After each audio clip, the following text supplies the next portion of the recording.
Good evening and welcome to the Kent County Board of Adjustment meeting for July 21st, 2022. I'm going to call the public hearing to order. Will you please call the roll? Thank you. Yes, Ms. Hudson. Here. Mr. Jenkins. Here. Mr. Kusick. Here. Mr. Nichols. Here. And Ms. Steny. Here. A vote shows 5 present, 0 absent. We do have a quorum.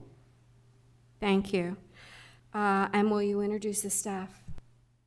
Yes, thank you. Good evening, everyone. My name is Scott Blair. I'm one of the planners here with Kent County Planning Services. Also with me to my left is fellow planner Jamie Fensky, and to her left is Mr. Mark Kennedy. He'll be handling the IT for this evening.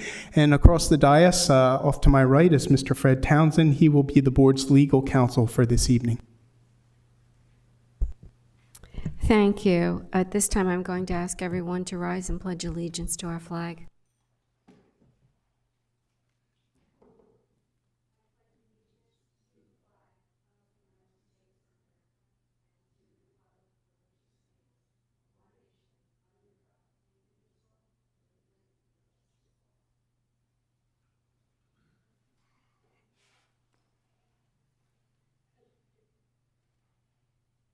Okay, any additions or alterations to our agenda? There are none. Great, thank you. So when you're ready, someone will introduce the public hearing. Thank you. Again, good evening, ladies and gentlemen. Again, my name is Scott Blair, and I'll preside as the hearing officer for tonight's public hearing. This hearing is being conducted for the purpose of providing the citizens of the county an opportunity to present testimony on these applications before the Kent County Board of Adjustment. Everyone will have an opportunity to speak. This will provide those who wish an opportunity to give their testimony. There is an official recording of these proceedings being made. Therefore, we ask that only one person speak at a time and that they please speak clearly. Furthermore, there shall be no cross-examination of witnesses permitted during the public hearing, but the board can ask the applicant questions after any opposition if necessary. We do ask that everyone limit their testimony to 5 minutes or less, and please stay focused on the variance request. However, the chairperson of the board has the discretion to allow additional time if deemed to be necessary. To make a statement when your application is called, please use the podium at the front of the room. If you are participating online and wish to give testimony, we will unmute your line so that you may speak. For the record, please give your name, address, and allow our attorney to swear you in prior to providing testimony. Copies of any written statements or exhibits used during the hearing should be presented for identification so that they may be included in the permanent record. The procedure on each variance application tonight will be as follows. The legal notice will be read on each case prior to the receipt of testimony. There will be a brief explanation of the application by staff. The board will then receive testimony from all those in favor of the application, followed by testimony of those who may be opposed. Once those persons in favor and those in opposition have had an opportunity to speak, the hearing on that application will be declared closed. Decisions on all applications heard this evening will be made by the board during the business meeting following the public hearing. However, you are not required to remain after the public hearing once your request has been heard and closed. During the business meeting, the board will consider all information of record. A common vote of 4 board members shall be required to make a decision on each application. If you do not wish to wait for the business meeting later this evening, you may call Kent County Planning Services tomorrow between 8 a.m. and 5 p.m. at 744-2471 or check the Kent County Planning Department website to learn of the board's ruling. All applicants will receive written notification of the board's decision. However, this notice may not be mailed until after the next scheduled Board of Adjustment meeting. But if approved, you are welcome to apply for any necessary permits prior to receiving this by mail. Please keep this decision in your records for both you and all future property owners. The public notice of this evening's hearing was published on July 3rd in the Delaware State News. In addition, all of the subject properties were posted with a sign prior to the hearing to further notify the public of the nature of the applications. Thank you. Thank you. At this time, we're going to have a statement from our counsel, Mr. Townsend, the purpose of which is to help those who are going to give testimony this evening an opportunity to understand what is considered testimony before this particular body. Mr. Townsend. Thank you, Ms. Denning. The Delaware Supreme Court established the standards for the granting of area variances in the case known as the Board of Adjustment versus Quick Check Realty. The legal standard applied to applications for area variances considers whether a literal interpretation of zoning regulations results in exceptional practical difficulties of ownership. In order to determine whether exceptional practical difficulties exist, this board must weigh the following 4 factors. First, the nature of the zone where the property lies. Second, the character and uses of the immediate vicinity. Third, whether removal of the restriction on the applicant's property would seriously affect neighboring properties. And fourth, whether failure to remove the restrictions would create unnecessary hardship or exceptional practical difficulty for the owner in relation to the owner's efforts to make normal improvements to the property. The test is satisfied only when the difficulties alleged by the owner are practical rather than theoretical and exceptional rather than routine. Note that economic hardship may constitute a legitimate exceptional practical difficulty. The inability to improve one's business or stay competitive as the result of area limitations may justify a variance. In general, the board's not permitted to consider factors other than the 4 I listed. Therefore, those speaking both in support of and in opposition to applications are urged to present only information bearing directly on the nature of the zoning district, the characteristics of the area, whether the requested variances seriously affect neighboring properties, and whether the applicant is confronted with challenges rising to the level of exceptional practical difficulties. In particular, presenters are instructed to exclude from their presentations any discussion of personal disputes or acrimony between the applicant and neighboring property owners, as the board is unable and unauthorized to resolve those disputes. Ms. Denny, that is my statement. Thank you, Mr. Townsend. So, at this point, we're ready to begin the public hearing. Okay, thank you, Ms. Denny. The first application tonight is A2217, Aaron and Jin Huang. Is there someone here to represent the application tonight? If you could just, I'll introduce it and then we'll call you up, please, to give testimony. Thank you. So they're seeking a variance from the required 100-foot property line setback for a manure shed to construct a manure shed. The property is located on the south side of Gun and Rod Club Road, about 0.37 miles east of Corn Crib Road, east of Harrington. This is Levy Court District the 4th, and it is zoned AR. So you can see by this the Exhibit B here, this shows you the location of the proposed manure shed. Again, the requirement is 100 feet from the property line, and the applicants are requesting 50 feet from the property line. These are photographs of the site. There's biosecurity measures, obviously, so I did not drive to the back of the site. I wanted to respect those. But we have some photographs later on, some newer aerials that'll give you some idea about the location. These are just views up and down the road to give you an idea of the character of the area, very rural and agricultural. Again, this is just looking towards the back, and again, those are the signs that kind of obeyed. We recently got some new aerial photographs. These are for the recent assessment going on in the county, and these are really terrific photographs. These were taken this winter, I believe, and this gives you some idea where there's an existing building back there, and the proposed manure shed will be a little bit to the right of this location. And this is another aerial photograph. Again, you can kind of see the existing 5 poultry houses, that building down at the bottom left, and again, slightly off to the right of that would be the proposed manure structure. And this is a higher up aerial photograph just to give you a character of the area. Okay, Mr. Hung, if you would come up, please, and please state your name and address. Please speak slowly so we can make sure to write all that down, please. Hi, my name is Aaron Huang. The address is 2972 Gun and Rod Club Road. That's in Houston, Delaware, 19954. Sir, do you solemnly swear or affirm the testimony you give in this proceeding will be the truth, the whole truth, and nothing but the truth? Yes. So I continue. Okay. For the manure shed that I'm proposed is going to be right behind where the 5 poultry houses is at.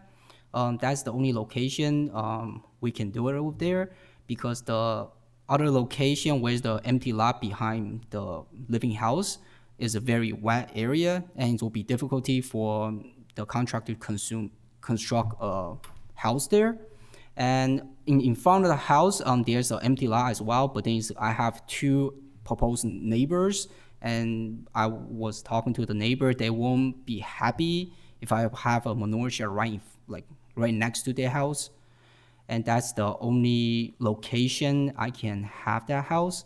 Because the 5 poultry house I have, the existing manure shed was built in, I think, back in the 80s, and is way too small for my operations. And I was talking to the FSA, which is they allow me to build another manure shed to confiscate the poultry operation that I'm running. In order for me to do that, the size of the lot itself, right, they want a 50-foot setback from the property line so they can build a decent size of the manure shed to confiscate what I need. That's all I have to say. Mr. Huang, I wanted to, just as a matter of housekeeping, mention to you that and you probably know this, but the planners, in reviewing this particular application, have recommended that it be denied. Obviously, you don't have a lot of room on the perimeter to add this, yet another manure shed, and certainly, we have rules that govern that. So the other thing that I wanted to ask you is in the center Yes. aspect over against the two over in that area. And I realize that, we hear these cases from time to time, and I realize that the ability for the trucks to get in for the manure is important, but I wonder why it can't be tucked closer to the top of the two poultry houses that are there. Because there's underground, I guess the rainwater, like a ditch. There's an underground ditch followed by the next door neighbor, and my property, I guess, is more of their is a rainwater ditch goes around there. In order to construct that, they need to reroute the whole entire row to leave it outside. And then in front of the two poultry house, and that's another next door neighbors, and it's very close to their properties. I'm just trying to have as concern of my next door neighbors to have that close, because it is a manure shed, so it's going to have certain type of the smells. I don't want to upset my next door neighbor. That's why I wanted to be far back as possible, because I don't have any neighbors in the back besides that open field there, because that open field is from my next door neighbor. They just plant crops and stuff there, so it doesn't have any, because when I talk to him, he don't have any issues for me to construct another manure shed there, because I already have an existing manure shed right next to it. Anybody else have any questions, thoughts? Yeah, I have a question. The original purchase of this property, did it have all five? Yes. They were all five here? Yeah. So the manure shed that exists there is no longer capable of handling the manure? That's why you have to expand it? When I purchased property, they just built the two new one right next to side by side, right? They just literally just built that like 2 years prior to me purchasing it. Because of manure, because one of the because they going through with Purdue's before. Purdue, they have a license of storing the manure indoors. Since they lost that license, so during the summer months, because during the summer months, when you take the manures out, you have to store underneath a shed, like a covered porch area, right? And during summer months, nobody want the manures, because everybody have the crops is already planted. They can't spread the manure on the fields, so they need to store somewhere. And because of summer month, those 6 months of summer, I can't really haul out the manure to somewhere else because nobody wants it, so I have to store inside the manure shed. So it was the prior owner that built the two new ones that you then acquired the property and then learned that the storage capability that you had was insufficient. Is that accurate? Yes. The area that staff says you could develop, you indicate that that is a wetland area. So let me ask the staff, is that accurate? Is that delineated as wetland in the front of those three poultry houses?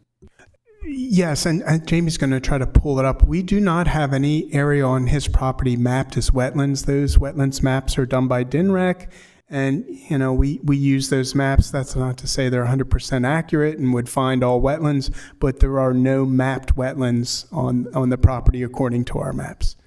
So, but you say the property in front of those three poultry houses is wet. at times. Is that accurate? Yes, because every single time it rains, it will take at least a week before it dries out. So I can actually use, because my next neighbor does use that land to plant crops, right? So it takes him like a couple of days before it dries out, so he can actually use a tractor to go in and out. So right now that's being farmed, is that correct? Right now, that's farmed as grass. It just like it's not a crop. It's just hay, pretty much, because back section between the those 3 houses and the 2 houses right next to it. Right next to the 2 houses, right, there's half the section he's not planting because that's way too wet for him to even plant some hay in there. He only plants something in the front. So is the expectation that these are 5, the 3, and then The the 3 other 2? small houses, yep. That there's no further expansion anticipated at that location? No, No, meaning no further expansion or there's no further expansions. anticipated? Yeah. Because if you did expand it, you'd undoubtedly need more storage, correct? Yes. One other question. I appreciate your concern about your neighbors on either side. The property in the rear, I guess that's the south side of the property, while not developed, someday someone could develop that. I understand it's not in the county growth zone, but somebody could put a house back there. That an additional shed, which creates the odor that you're referring to, that might limit their development abilities and could also present a problem for the owner of that property in the future if they ever wanted to develop their land, would it not? It will, but I already have like an existing manure shed there already, right? So so for the next I guess the future for the future owners, whoever purchased that land, right? Even I don't build an existing one right now, but already there's existing one there, so they still need to, like, I guess, overcome the existing manure shed there. That's why I located right there, because there's already existing one. It will be easier for the truck to come in and out because it's right next to each other. Thank you. As well, I mean, it's pretty heavily vegetated back there, so you want to probably take a couple of trees out, but you're going to still keep the vegetation Yes. there. It just when I look at it, we're just gonna cut out pretty much 50-foot radius around there. They're about 100-foot, like 100 or 200-foot wide, long field. We only taking out maybe a quarter of it, and then the rest of them is still going to be the wooden area. Is there a reason why you couldn't add on to the existing manure shed instead of building a new one? Because the trucks, because the manure sheds, right? I guess when the truck guy or when they're moving the manure sheds, right? They want to be close to the shed itself versus when they unload, because there's a height restriction when they trying to tilt the truck and pull the manure shed down. I could extend that, but then I still need to allow you guys, like, I can do either or. They'll allow me to, they can build another manure shed right behind it, just extend it out. They could do that. That's another option. The FSA, Nick told me that, like Jacob told me that, Jacob and Nick told me that I can actually extend those out as well. It's just that with that option, it's just that I need to get another row for the truck to comes in. That's another issue when they're talking about this, because I have right now the manure shed and the poultry house, right? I have another ditch where the storm water runs right between them, where the road is at. After the road, there's going to be a water, I guess a water runoff.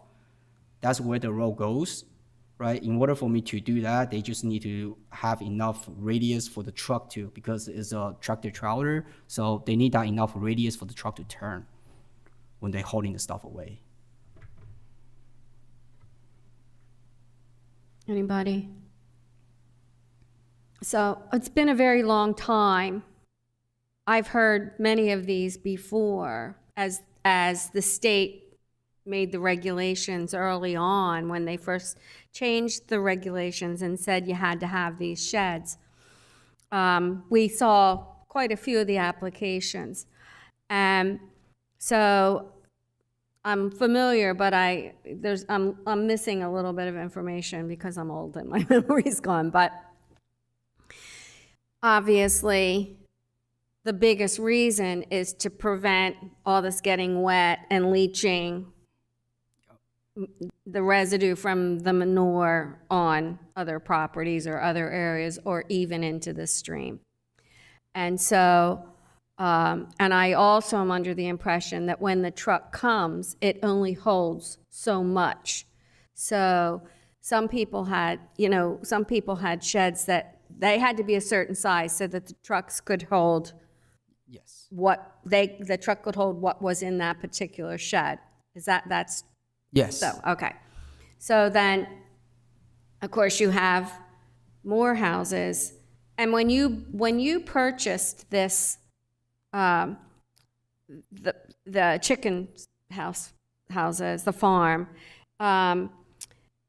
the one manure shed was already established. Yes. So it's kind of grandfathered in, and we're not exactly sure how that came about, because it obviously is pretty close to the property line as well. But, and theoretically, if this is all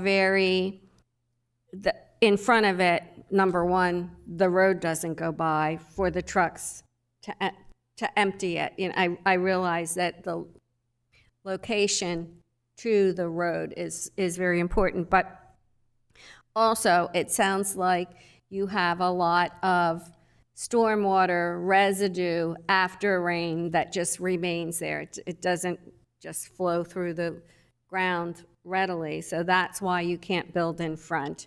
No. Yeah. And that's then, correct. and obviously then, the road where the truck goes by to empty doesn't go around the perimeter of that grassy area. So, and I also just, as a matter of housekeeping, want to point out that you have to do this. This is a state regulation that you have a certain amount of manure sheds that hold all the manure. Yes. You're not permitted any longer ever to store it outside. So I just want to, for housekeeping purposes, be sure we have that in the record as we're making our decision. A, you're required by the state to have it. And B, it has to be in proximity to that road for the trucks to pick up the manure. So what you're saying is, I look up at this picture in front of us, to the right of that manure shed, that it looks like brush from my sense of the picture, but yes, thank you, that area there. It's just at the other end that you are going to put the other manure shed. Yes. And that is the reason for the placement there, as opposed to right next to the existing one, is that the other two longer manure sheds, it's yes. close enough proximity, because also we understand, or I understand from before, if I remember correctly, that when they remove the manure from these sheds, certainly they want to be careful not to, when they unload it, they don't want it getting all over the ground and leaching into the soil. So the proximity where you put them is very important, and it's, again, the regulation is that the state says you have to have it, and you, in putting it in, you have to be really careful so that as this process happens, they're not picking it up and carrying it across an area so that the manure is falling into the ground and then once again allowing leaching. Okay, I just want to be sure that I'm fully understanding the process and that it hasn't changed too drastically. No. Okay, thank you. Anybody else? Okay, thank you. Thank you. Thank you, Mr. Hong. Is there anyone else who would like to, in the room, that would like to speak in favor of this application? Anyone in the room? Mark, anyone online who might want to speak in favor of this application? I see no hands online to speak in favor of this application. Thank you. So hearing no more in favor, do we have anyone in the room who would like to speak in opposition to the application? Online, anyone who would like to speak in opposition to this application? Still no hands raised online. Thank you. Okay, hearing no more testimony either for or against, I declare A22-17, the public hearing is now closed. Next, we will hear application A-22-18. Is there someone present for this application? Yes. Thank you. So we have Carl Deputy and Sons and Son Builders for the Diddies. The owner of the properties are Douglas Diddy and Jamie Diddy All. The present zoning district is RS1, single family residential. The proposed variance is a variance from the 25-foot rear setback to construct a pool house. Present use is residential, proposed the same with a pool house. It's in the Levy Court District 2nd for Mr. Hall. It's located on the south side of Glenda Road, approximately 567 feet north of Wolf Creek Boulevard, being lot 26 in the Wolf Creek subdivision, south of Dover. Here you will see the proposed pool house is going 19.8 feet from the rear property line. The required rear setback is 25 feet. This proposed pool house is being connected by breezeway to the existing home. Here you will see the front of the home. Looking down the road and in the other direction. This is the rear property in the proximate location of where the proposed pool house is going. Again, the rear of the home. This is the back corner. Looking from the other side of the property. And again, this is showing where the proposed pool house is going, and it will be connecting to the existing single family approximately here over the basement doors. The area and the higher up. So sir, if you would like to come forward and state your name and address and allow our attorney to swear you in, if you could just speak slowly, please. Carl Deputy, 3679 Fox Hunters Road, Harrington, Delaware. Mr. Deputy, do you solemnly swear or affirm the testimony you give in this proceeding will be the truth, the whole truth, and nothing but the truth? Yes. Okay, I'm here to represent Mr. Diddy for, he's out of town on vacation for a couple weeks. So the reason why we're putting it on that end is because of the basement entryway. We can use that for the way to get to the proposed pool house. As you can see, the lot is nothing is square on this lot. So in order to make the pool house be square with the house and the pool, the one corner is over the corner of the setback. Mr. Diddy has told me that he's been on the chat with the HOA. They have a chat now. Nobody meets with anybody anymore. So that he's had nobody say anything against it, to the best of my knowledge. If there's any other questions, I'm here to answer them for you. Does anybody have any questions? Okay, so I guess I get to go first. Okay.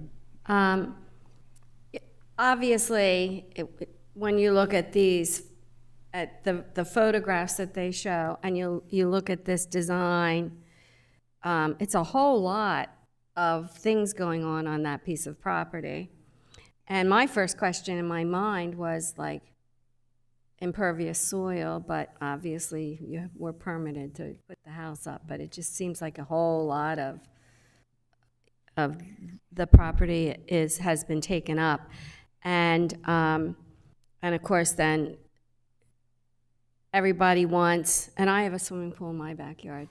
Unfortunately, you have to come out of the back door, down the deck, and across a brick patio to get to the pool it's not the most convenient because, like, especially if you're entertaining, you know, you got to carry all this stuff like from the kitchen through a sun porch on, you know.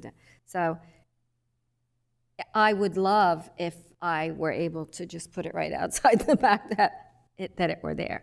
But I live in the city of Dover, and those ordinances would not allow it, and so it's where it is. So, but I'm just trying to understand why it has to be there, you know, or does it have to be as big, or what we could do, because and as a matter of housekeeping, as we say this, the planners have recommended that we deny it because, again, our code is our code. It's not a book of suggestions, and we just want to sit here and make everybody happy.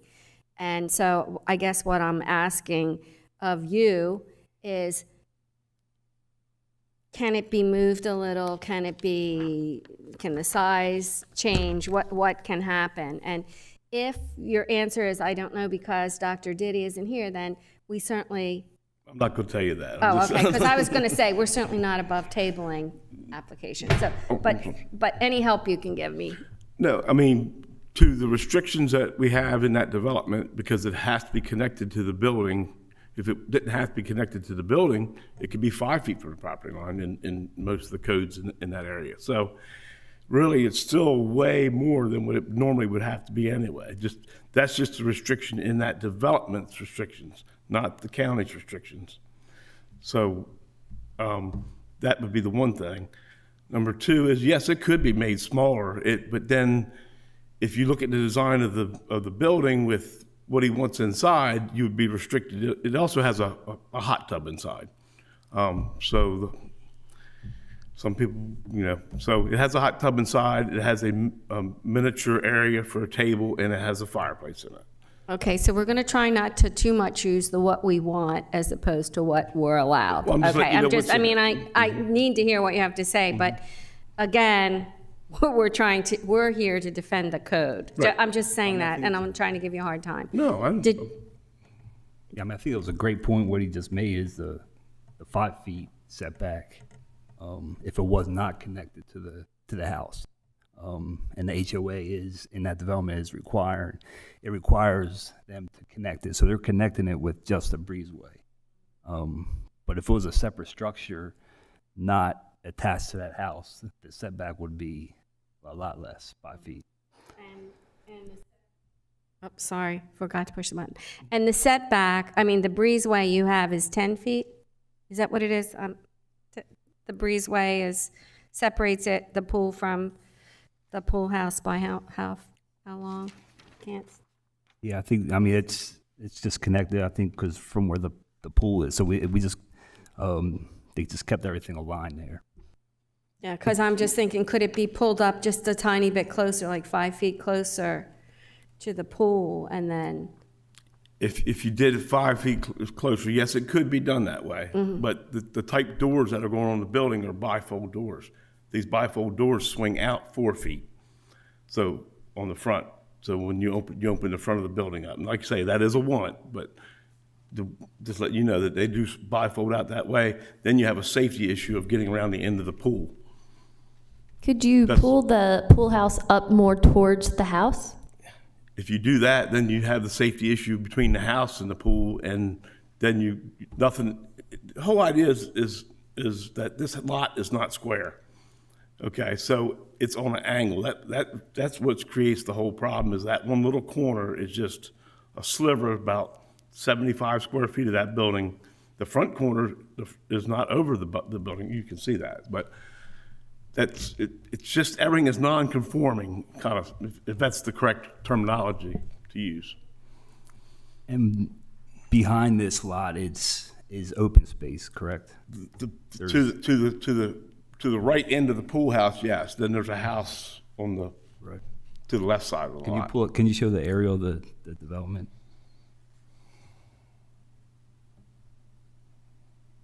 Right. So that whole area in between there is all open space dedicated to that community, so that no one could build. Yes. So essentially, there's nothing behind, and then on the side there, does that belong, that property is like the side? He owns a belonging separate to the lot neighbor? there. That is a separate lot. That's a separate lot? Yes, but it is deeded separate, so. Wow, okay. Did you have anything more?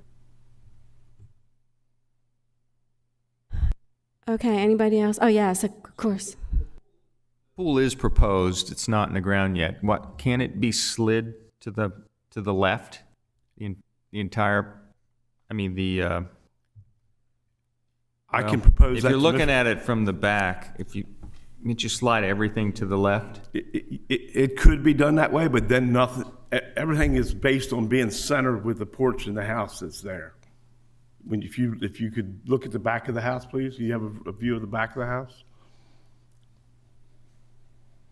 Do you see the existing porch on there now?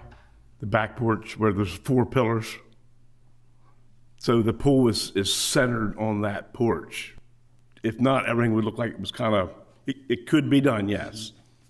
But aesthetically, it would not look very nice.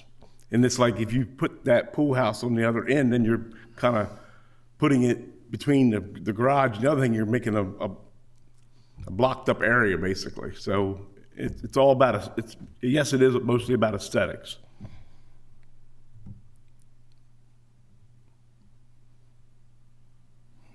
Anybody But like else? I said, nobody in the HOA is against this. And it's basically an HOA rule about the being connected. Let me ask you about the HOA, but before I do, can staff tell me if a sign was posted on this property indicating there would be a public hearing? Yes, we documented Yes. here that a sign was posted. Our requirement is that a sign is posted on the property. By code, it does not say how long the sign has to be posted. But as you can see here, the sign was posted on the property. So it could be open, it could be up one day and then taken down the next? The code does not have a requirement on how long the sign has to be posted. I rode by there. I don't know, they put it up, I'm sure, when we began advertising. And I'd be hard pressed to tell you what day, but within maybe the last, I'm just going to guesstimate 14 days or something, I drove out that way and it was there. I was there yesterday and it was gone, but if there's no ordinance that requires that it be up, the only reason I bring it to your attention is because if the HOA if members of the community, some of whom may not have been privy to the conversation you're referring to, didn't see the sign, then they couldn't raise any concerns that they might have. But if the ordinance doesn't require it that it be up more than a day, then that's the way it is. I can tell you I was there about a week ago to do some measuring and it was still there. Okay, thank you. Anybody else? In the event that there were, among the board members, some discussion for shifting something one way or the other, are you open to addressing that, or would it be better? Yeah, I'll take anything back I need to back to Mr. Diddy when he gets back from Okay, vacation. because the thing is, if we vote on something tonight, then that's what we said, so I just kind of wanted to throw that out there. You know, would it be preferable to table I'm it? open to take anything that you wish me to take back to him. Okay, thank you. All And right, I can get a hold of him if I need to. okay. All right. Nobody else? Thank you. Oh, Thank wait, you. wait, we have to ask. Oh. Is there anyone else that would like to speak in favor of this application? If you're on the WebEx, please raise your digital hand. See no hands in favor for this application online. Thank you. Is there anyone that would like to speak in opposition of this application? Again, if you're online, please raise your digital hand. Still no hands raised online. Thank you. Seeing no one, we will close the public hearing for application A-22-18. Next, we have application A-22-19 for the Yoders. Is there someone present? Thank you. So we have applicants for Paul H. and Ruby A. Yoder. The present zoning is AR. Variance is from the requirement that an accessory structure shall not be located in the front yard or front setback of any parcel unless the structure is located at least 100 feet from the front property line to construct a shed. The present use is residential. Proposed use is same with a shed. It's in Levy Court District 6 for Mr. Howe. It's located on the west side of Knott Road, approximately 1,030 feet north of Yoder Drive, west of Dover. You will see here that there is an existing barn to be demolished. They are proposing to move the new barn further to the front property line. The existing building is 81.5 feet to the front property line. They are proposing 68 feet from the front property line. Here's looking down the private road towards the single-family dwelling. Down the road. This is the existing building that is to be demolished. Looking at the home. An approximate location of where the new building will be placed. It's moving forward some there in front of that existing building. Back down the driveway and private road. And again, like Scott had stated, we have the new aerials. So this is showing where the existing building is, and in front of that is where the new proposed building is going. The farther above aerial and farther out. So if you would like to please come forward, state your name and address. And if you could speak slowly just so we can get all of that.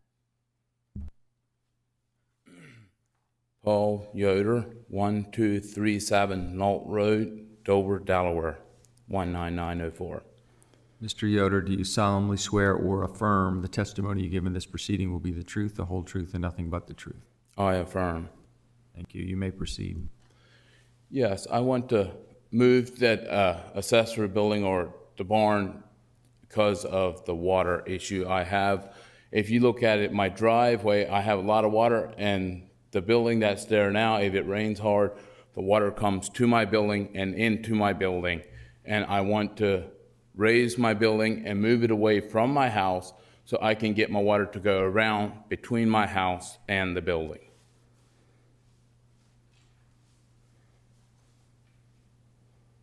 Okay, so essentially, you're going to just take that same building and raise it and just move it.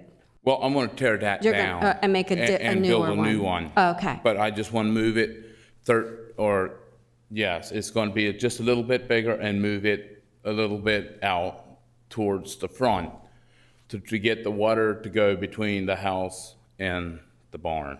I have right now, like if it rains real hard, I'm out there trying to get water away from because it's coming into my barn. Okay. Any questions of the applicant? Yes, I have a question. What are the current uses of the existing barn, and would that change at all with the new barn? No, it would not change. Same thing.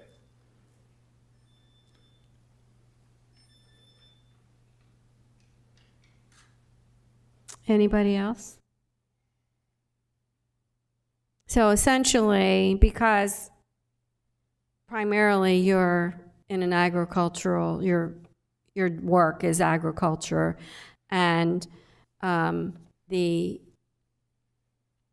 existing spot, there's just way too much water. Yes. And that's just groundwater. It's just nature puts it there. Yes. Okay. Yes. Yes. And so, in order to be able to continue, I'm hoping in the future to maybe buy the wooded area in the front.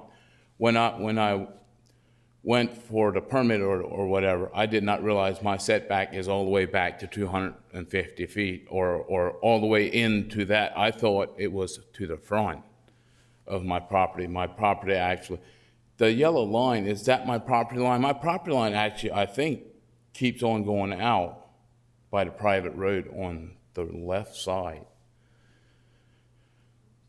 Planners, do you know? So this is not survey accurate. This is the best of our ability that Okay. what we have. All So right. if you have a survey, that would be more accurate. Yes. But this is to the best of our ability with the records that we have. There was just, I'm not sure how long ago it was, we had a line adjustment made there. So I have like, I think 90 feet from the front or something, but they told me that's not enough, so that's why the setback comes all the way back. I did not realize that. If I may expand on that a little bit, what Mr. Yoder is also going on with his lot line adjustment, this here is the private road.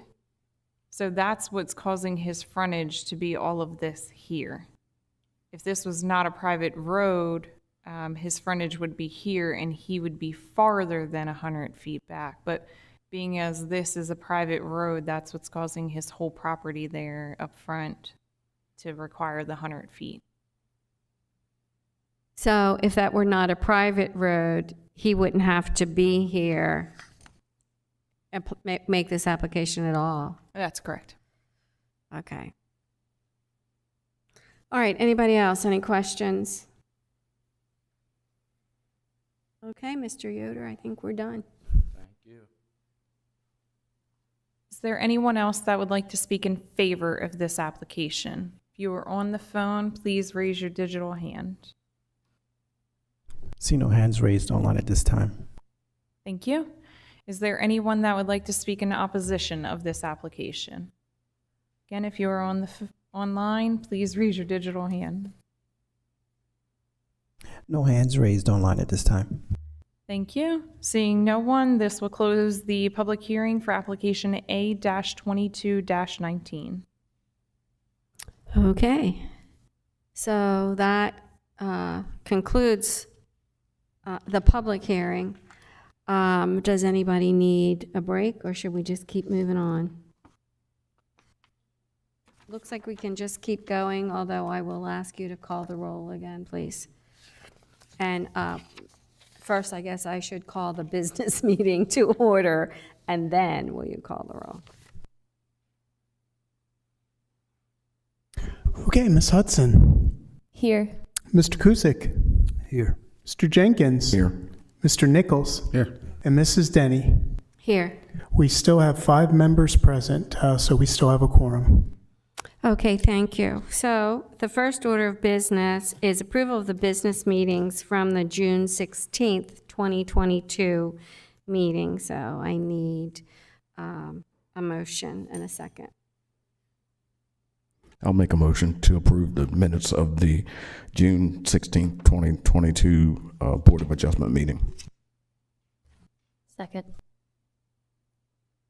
Okay, so we have a motion and a second. All in favor? Aye. Aye. Aye. Any nays? Hearing none, the minutes are hereby approved from the, I should say, from the June 16th, 2022 22 meeting. Next up is the notice of decisions, and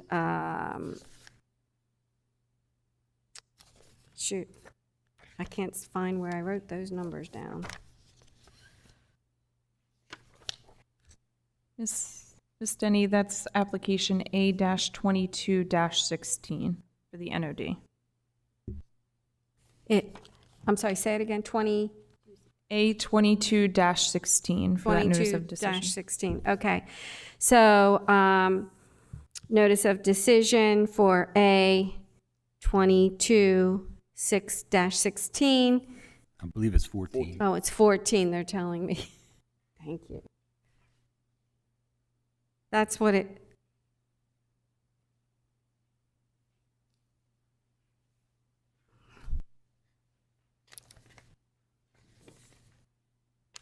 Okay. I'm looking to see what was in my packet. Hold on. I'm sorry, I think there was Calvary maybe a Church. typo on one of them, but it definitely is application A-22-16 for the Calvary Church. Calvary Church, okay. So it is 16. So just to be clear, notice of decision for application A 2216, which was for Calvary Church. Okay. So, I need a motion and a second. I'll make a motion to approve the notice of decision for application A 22-16 for the June 16, 2022 Board of Adjustment meeting. Okay, so all in favor? Aye. We need a second. Second first. Oh, I'll second. sorry about that. Okay, so we have a motion, a second. All in favor? Aye. Aye. Aye. Any nays? Hearing none. Notice of decisions are approved. Old business. In our old business, we have application 2209, which is Becker Morgan Group. So, I'll be recusing myself. okay, so Mr. Cusick has recused, and I'm looking in my packet here. So this is for the applicant is the Becker Morgan Group. They're proposing a variance from the 75-foot front setback on a major roadway to enable the construction of a retail store. And again, this application was tabled, so we'll need a motion to lift that from the table first. So just so everybody, just as a matter of helping everybody recollect here, this came before us, and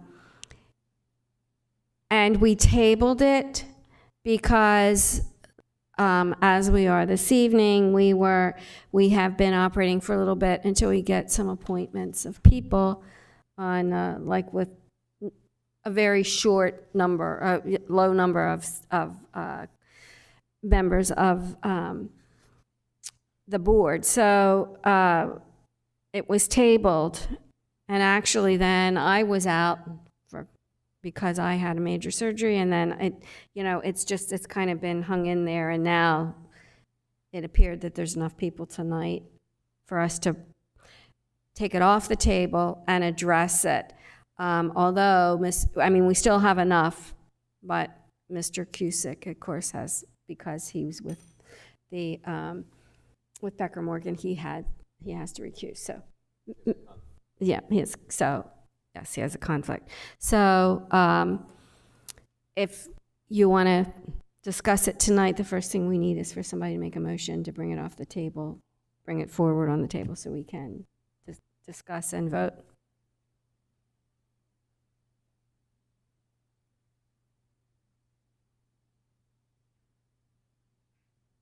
I'll make a motion to bring application A 2209 off the table for discussion. Okay, so we need a second. I'll second it. Motion a second.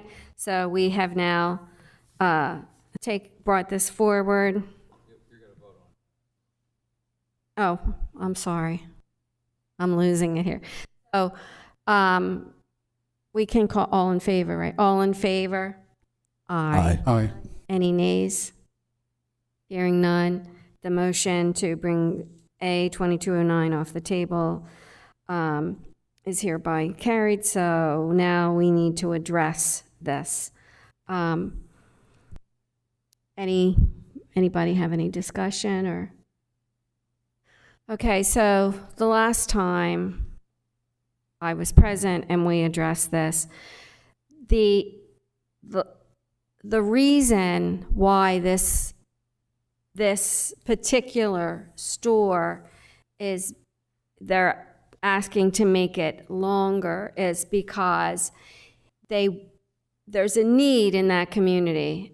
And I think I mentioned before, I go by there all the time, and I know the surroundings, and I just know the area. And so essentially they're asking for this line adjustment, or this or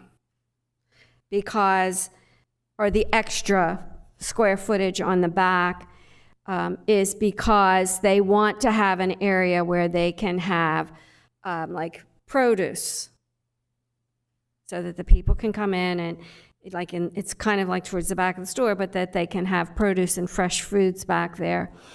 And you don't normally see those a lot in, you'll see coolers and things in some of the different stores of that nature, but not necessarily all of this. And so my feelings in the discussion of this was knowing the area, knowing the people. It's surrounded by a lot of farmland, people who grow their own produce, and they fill those needs of their own certain times of the year. But in the winter months, especially, you don't necessarily have the fresh produce and fresh things that they would have there. And the other thing is, you have to keep in mind, and like even before gas, but especially now with the price of gas, how far it is to drive in to where the next place that you can purchase these type of items. There's not a Safeway or a Target or a Walmart down the road. I mean, there is way down the road. I don't know. I don't know the distances, but I'm guessing 20 or more miles, maybe 15, 20 miles. So that is the nature of this application, and we tabled it. It's now off the table, and I think at this time, if you want to have some discussion, that would be good. If you don't, then I'll need a motion. Is it just they want a variance for the 60-foot setback from Willow Grove Road? Is it just that one? Yes. Okay, thank you. Yes.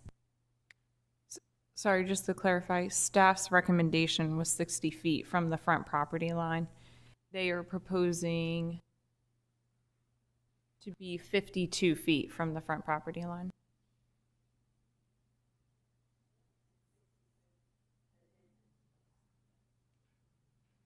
And staff's recommendation again was what? Staff's recommendation is 60 feet from the front property line. That goes along with the front setback for BG zoning. And again, the applicant is requesting a 52 front setback.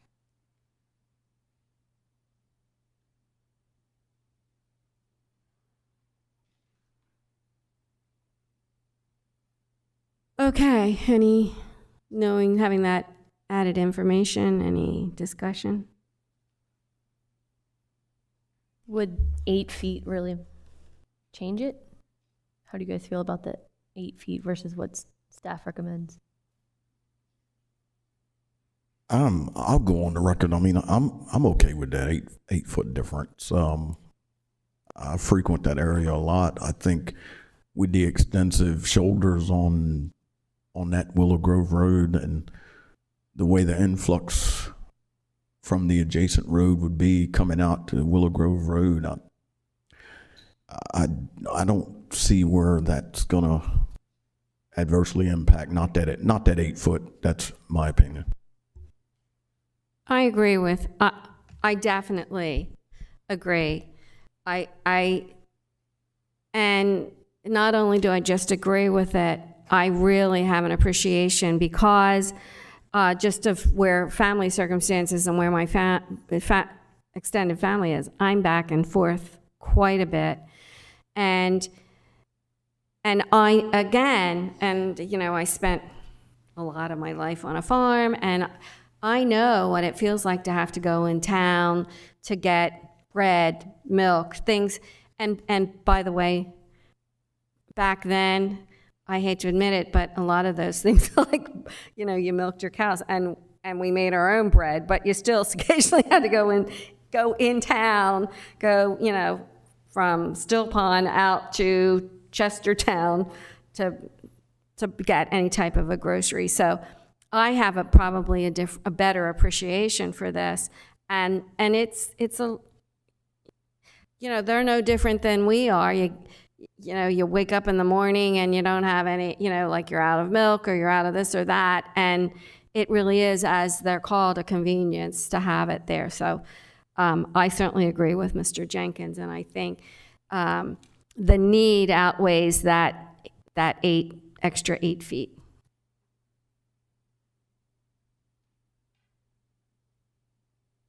So unless there's any more discussion, I'm looking for a motion. No, I have a question, my Okay. statement. A resident of the area and I were just talking about this case and this application. And one of the concerns he voiced was, I asked him to submit his concern in writing. He chose not to, but here I am. I was unaware that there was a transfer station for trash to the west of this site.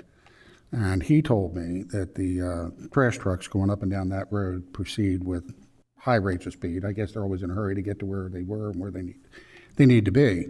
And the concern was that the additional traffic that would be generated by the development of this property, he said it's an accident looking for a place to happen. Now, that's just one person's opinion.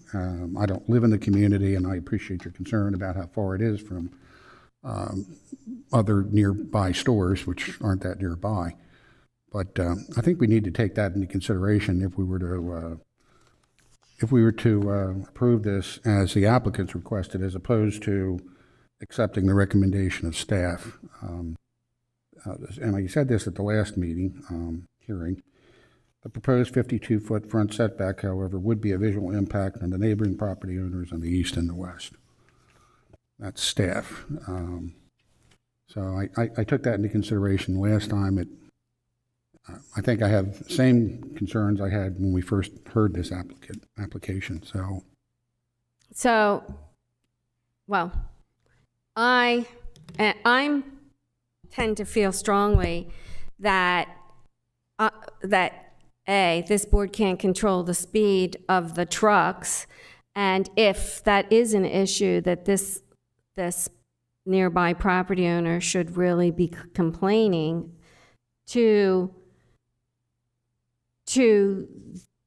the company that the trucks belong to the local law enforcement, so that those things can be addressed. So, I mean, to me, I don't feel like that we can deny somebody because because of traffic control or speed control. The other thing I feel strongly about is that, again, this isn't like, there's a need for that there, and we're denying. There's a value to this property.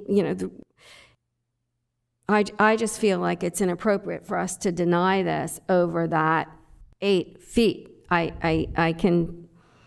That's my feelings. If we had some major complaint from the property behind the property owner or something, it might certainly have a bearing. But I really believe that this is needed, and it's needed for the community as a whole. And it makes sense that, they have just started to develop, like, I think I'm trying to picture, but there's the gas station there. And so it doesn't make sense to have one here and one here and one there. They should be grouped together so that that's an area where, and the signs are appropriately posted about, turning in, et cetera. And I think to me, it would be, having done this for a lot of years, it's the logical place as well for it, as opposed to spreading these out so that every so many feet, somebody's making a turn in across traffic. So that's my 2 cents. If I could, may I add? Absolutely. So I don't think it's inappropriate to consider traffic information, for instance, that you could generally take notice of. But I would urge you not to rely on the opinions of those who did not come forward to testify. They've not made their positions part of the record, and you're restricted to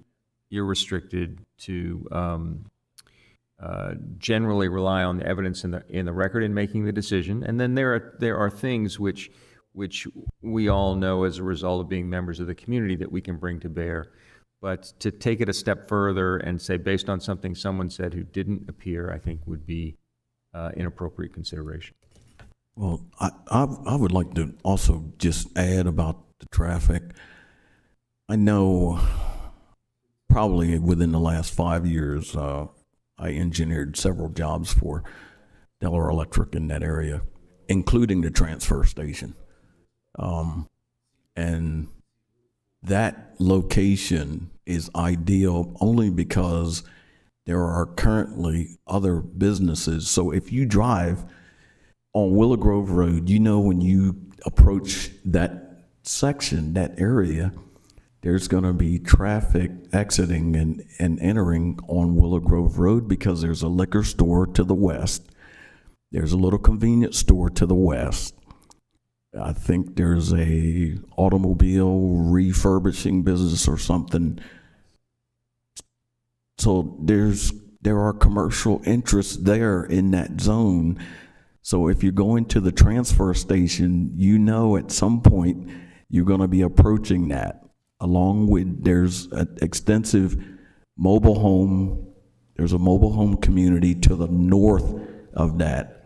And I'm sure there's kids that live in there. So, I mean, you're not exiting right directly on Willow Grove Road. There's a secondary road from the mobile home park to get to Willow Grove Road. So if you look at that zone, that whole zone right in there, in my opinion, it's ideal for them to go where they're going, only because there are other commercial interests there and people that drive Willow Grove Road. When you get to that particular area, you know you have to, and if someone's making a left turn to go to one of those facilities on the south side, traffic generally moves over to the right and goes along the shoulder because the shoulder is extensive. It almost seems like Del Dot granted a wider shoulder in that area. I'm not saying for that reason. I'm not a Del Dot engineer, but I've been on that road extensive. So just wanted to add that.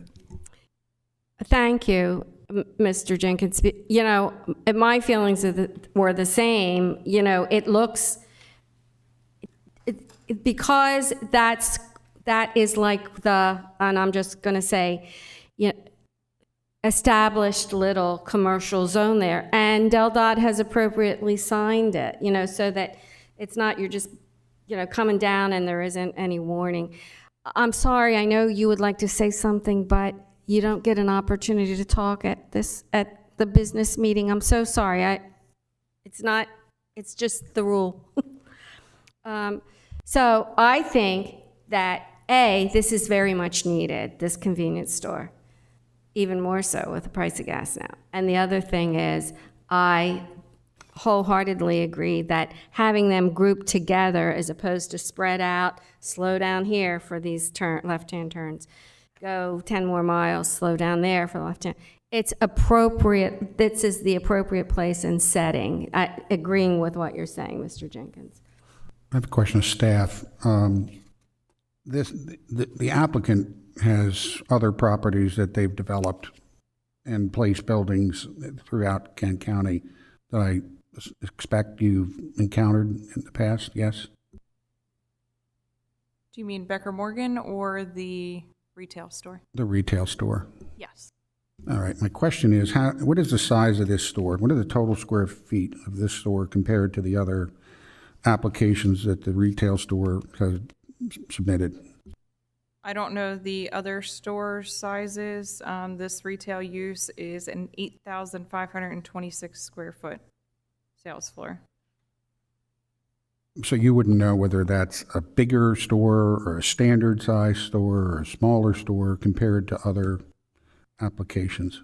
I cannot testify on that at this time. Well, the reason I asked the question is one of the benefits of the size store that is proposed is that they're going to be able to sell fresh produce. I was just trying to verify that you need a bigger store in order to sell fresh produce, or if in fact the size of this store was the same size as other stores that apparently don't sell fresh produce. we don't know the answer to that question at this time. I wouldn't know that without doing further research. Have you ever been in one of those stores? Honestly, I've been in stores of this type. I only look at what the applicant's name is. I don't really care what the name of the retail establishment is. I don't know if it's a Dollar General or a dollar store or whatever. So so whoever they are, they've submitted other applications and they've of certain size. And I was just trying to confirm that the size needed to be bigger in order to sell fresh produce, since that was one of the features that was indicated as a benefit based upon this particular siting. But we can't answer that question at this time. I could be remembering things wrong, but from my memories, I believe they had to have a bigger store for, I think, the wheelchairs to make the aisles with around the produce stuff. I think I'm remembering something with had to have longer aisles for the clearance. I'm sorry, I don't remember I that. kind of remember some of that in the discussion, but I'm not certain. I just know that some of the stores are smaller, but they are not designed, and that was in the testimony. Now, I couldn't tell you verbatim because I don't have the minutes in front of me, and this was meetings ago, but these particular stores where they need produce need to be bigger to accommodate the width of the refrigeration, and I thought it had to do also with, it had to be in the back of the store to a certain wall because of accommodating the refrigeration units. So there's the depth of the refrigeration unit. There's handicapped accessibility was included in that. So a certain amount of the square footage that was needed comes from the need for the refrigeration, the handicapped accessibility, and then, of course, then you can have the produce and fresh foods that are appropriately refrigerated. Of course, we all know that's health and safety. So, that is why you need it. And frankly, the fact that it's not a lot more, I can remember thinking during the meeting, and as you all know, I don't make motions. I'm pretty open in discussion, and I think at the time, I can't remember, I think I probably said some of the stuff I'm saying now about the need for it there. But it takes in order to have the refrigerators, all the electronics and water and all that stuff that has to go to along with this in the back, just the equipment and the space to accommodate what we now know everybody has to follow, or the rules for the handicap, and that's what it takes. And they're not asking for extra. They're asking for what is needed in order to accommodate this in this area. So again, kind of being redundant ad nauseum, there's definitely a need for the store. There's a need in that area for fresh produce, because I don't even like having to go from State Street over to Safeway, much less drive all the way in town. So I'm done. I just was going to say, if it's Dollar General, then for me, I've been to them extensively. Still go to them on a regular basis. And I think it's exceptional that what they're trying to do in this location, because all of the Dollar Generals that I've ever been to, and it's been extensive, I've never seen vegetables there. I have seen dairy and ice cream and things of that nature, which was not always the case. So I can appreciate where they're trying to go, what they're trying to do, and I think it's good. Anybody else? Or a motion? I make a motion for A-2209 to approve a 52-foot setback variance. I believe removing the restriction does not seriously affect neighboring properties, and the failure to remove the restriction would create an exceptional practical difficulty on the community. I believe Ms. Denny is right. There is a need, and I believe that need could be met with this. I'll second that motion. Okay, so we have a motion and a second. So when you're ready, if we could call the roll. Okay, Mr. Nichols.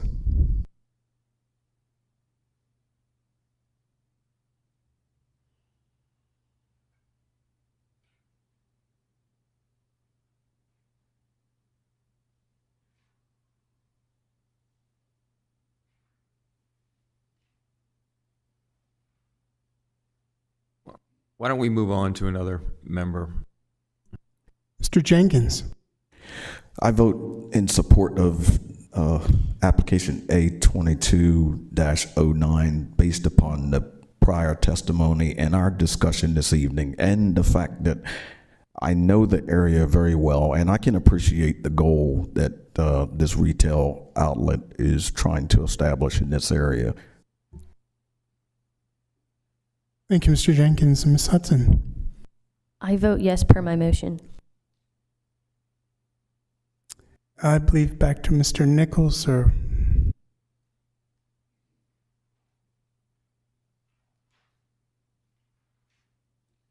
In connection with A22-09, I vote to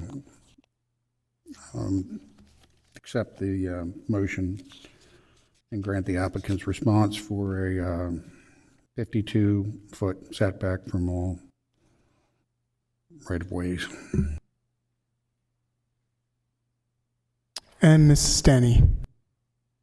Okay, for application A, 2209, I vote yes to the motion. I think it's pretty obvious in our discussion throughout this process that I absolutely realize the need, and I do believe that if we were to deny this, there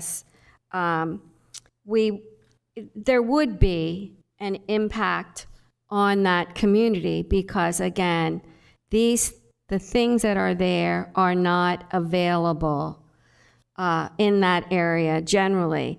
And I, too, have been in, and I don't know which store this is, whether it's, Family Dollar, Dollar General, or which one of them it is. But I do know that I've frequented those stores. In fact, just today, because I had a grandchild who had a need for some children's Tylenol. And when you have a sick kid and you're just trying to get her done, you don't want to drive. It was the perfect, I didn't even go to a drugstore. So I see the need, and I think denying this would create, a difficulty for the people in the community who are in need of this benefit. So yes, and I don't want my statement or my vote to set a precedence because I don't want to set a precedence. That doesn't mean that this is the case for every one of these stores that goes up. It's this one in this area.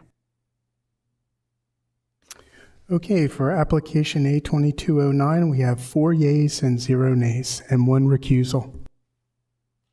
Okay, so having received unanimous positive votes, application A2209 is hereby approved. And at this point, we have nothing further. So I'll entertain a motion to adjourn. We still need to do the new business items. I'm in a hurry to go, sorry. We just skipped those and started with the new. Okay, so. Okay. So at this point, everybody has remained, right? Yes, so I guess we'll begin since everyone's remained. We'll start with A22-17 for the manure shed, the request for variance to be 50 feet instead of 100 feet from the property line. I think this property is unique. I think there's already a manure shed there. So by putting another one in the same line would not be out of character for the area. And I believe that there is a hardship where he has 5 chicken houses and some low-lying water. And we all know how difficult it is to back up trucks and trailers. Yes, I think some of the additional pressure is definitely coming from the fact that it's state regulated and he's trying to comply with that, so. Okay, so we have a motion and a, no, There's no- I'm looking for a motion, okay. Yeah, I'll make a motion to approve application A 22-17 to allow the applicant 50-foot setback from the property line to construct a manure shed. Per the applicant's testimony tonight, I think the hardship is there for him to be able to compete in this business that he needs a manure shed to operate. Also, I believe that is the least impactful spot on the site that doesn't impact the existing neighbors. I'll second that motion. Okay, so we have a motion second, and now will you call the roll? Sure. Ms. Hudson? For A-2217, I vote yes to the motion. I believe the restriction creates an unnecessary hardship on the owner. He's just not agreeing. He's abiding by the state's requirements for the manure shed, and I believe that actually creates an exceptional practical difficulty on the owner. And I believe having the manure shed in that area does not change the character of the area. Thank you. Mr. Nichols? In connection with A 22-17, I vote to approve the motion to construct the manure shed within 50 foot of the rear property line. I find that it is in character of the use of the immediate vicinity. It doesn't have an impact on the current neighbors, and it would create an exceptional practical difficulty for the owner if it were not approved. Thank you, Mr. Nichols. Mr. Jenkins? I vote in support of application A 22-17 based upon the testimony of the applicant this evening. And Mr. Kusick? I vote yes per my motion. And Mrs. Denny? I vote yes. I definitely see an exceptional practical difficulty in here. The state requires that these manure sheds exist. He's just trying to comply with those state regulations. Second of all,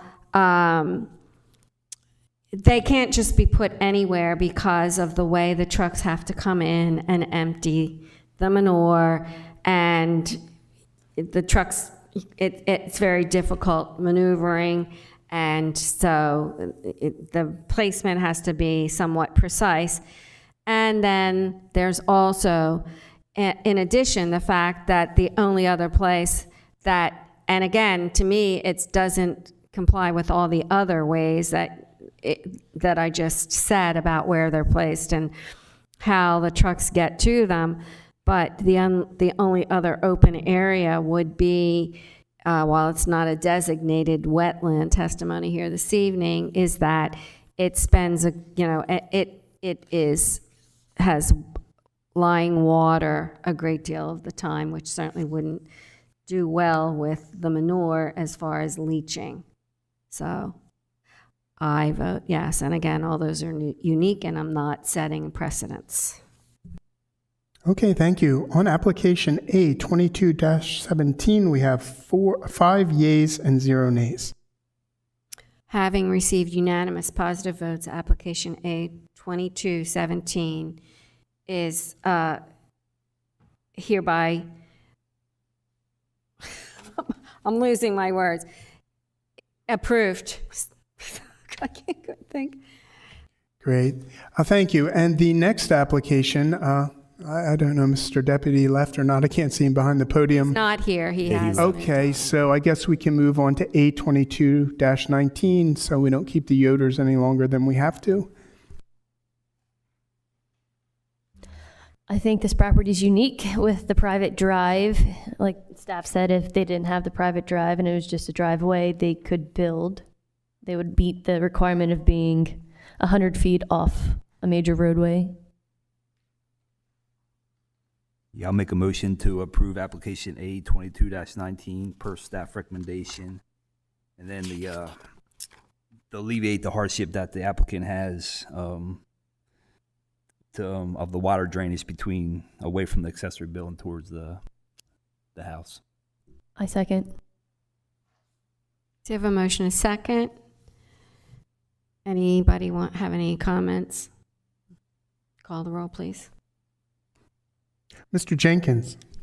I vote in support of application A22-19 based upon the evidence that was presented to us this evening. When you look at the private road in relationship to the main highway, the moving of the shed to me is not going to change the characteristic of that area and put it out of character with the neighbors. Thank you. Mr. Nichols. In connection with A22-19, I vote to approve the variance. I find that failure to remove the restriction would create an unnecessary hardship or exceptional practical difficulty for the owner. Thank you. Ms. Hudson. For A-2219, I vote to approve based off public testimony and staff recommendations. I believe that the removal of this restriction does not change the character of the area.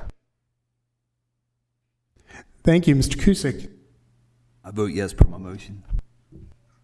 And Mrs. Denny. I vote yes to the motion. Definitely, there's a hardship here that is created by drainage issues. And again, he's not asking to take up more space. He's just asking to move this into a little bit higher ground and protect it from the water flowing in and allow more appropriate drainage through past the other buildings on the property. So yes. Okay, for application A22-19, we have 5 yeas and 0 nays. Having received unanimous positive votes, application A22-19 is hereby approved. And the final application for this evening is A22-18. So with this property, I was wondering, do we need to take into consideration impervious surfaces, or is that nothing? Okay, never mind. Then we're good. Not part of, yeah, not part of that. Anybody have any comments or discussion about anything, or you want to, or I need a motion? As the builder indicated, they'd be willing to take something back to the owner if we were to decide that they need to conform with the setback. So my question is, would we want to consider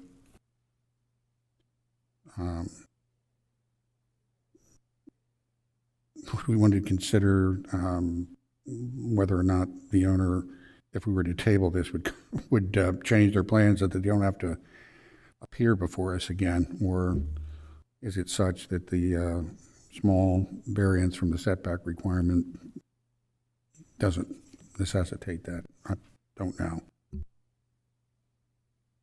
I didn't want to talk about how if it wasn't attached to the building, it wouldn't need a variance. It could be 5 foot away. It's just an HOA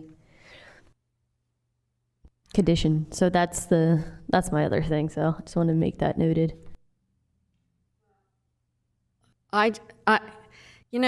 Homeowners Association and, regulations as well as deed restrictions, obviously we don't deal with. Those are things that a property owner has a right to take to like to a magistrate type court and argue. And I wouldn't be able to begin to tell you the percentage. One time I probably had a better idea of how many win and how many fail. But, so, you know, he would have another avenue, you know, if we said, you know, they don't have to have, you know, they need to get rid of that. And again, you know, my feelings, I asked, you know, my question was like, if they could just move it over just a little bit, and I realize aesthetically it isn't exactly centered, but as they would like it to have, but we have regulations. But I'm looking at this as an accessory structure. I mean, you're like 5 foot is, if that's an accessory structure, 5 foot is a setback. It's only connected by a breezeway, just a covered roof or covered walkway to the existing house. So I mean, this building is an accessory structure, which is a 5 foot setback. So if we could approve it without the attachment, which isn't necessary, it's just because it's necessary because of the homeowners association, right? Then we don't even have to, it doesn't have to be here. It's just that little attachment that changes the setbacks. Yeah, but for him to build it, they need to do that. And when you look at what we're discussing, we're discussing probably what, 5.4, and the encroachment would be to an open space. And for me, I'm okay with that. Just to confirm, if this did not have the covered breezeway, then the setback requirement would only be 5 feet. Is that correct? Exactly. Thank you.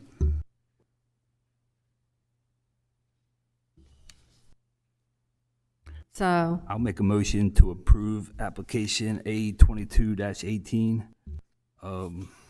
Per his testimony, he stated that there's no objection per his HOA chat.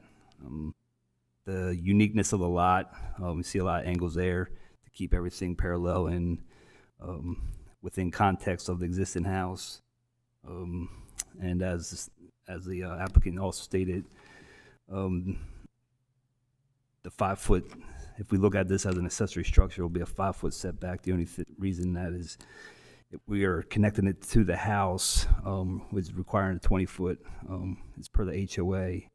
So I'm looking at this as an accessory structure. So I'm approve application A22-18. I'll second. okay, we have a second motion. When you're ready, call the roll. Mr. Jenkins. I vote in support of application A22-18 based upon the fact that the encroachment is minimal in my opinion, and the encroachment is only to open space for the community, and it's not encroaching on someone else's immediate residential lot. Thank you. Mr. Nichols. In connection with A22-18, I vote to approve the request for the 19.8 foot setback from the rear of the property. I feel that if we didn't grant it, that it would create an exceptional practical difficulty for the owner.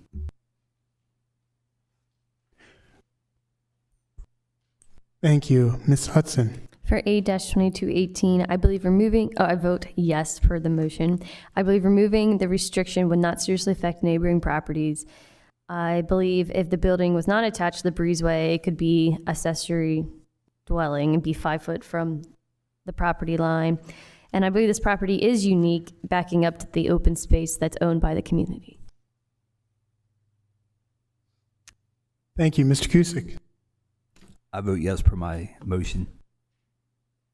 And Mrs. Denny.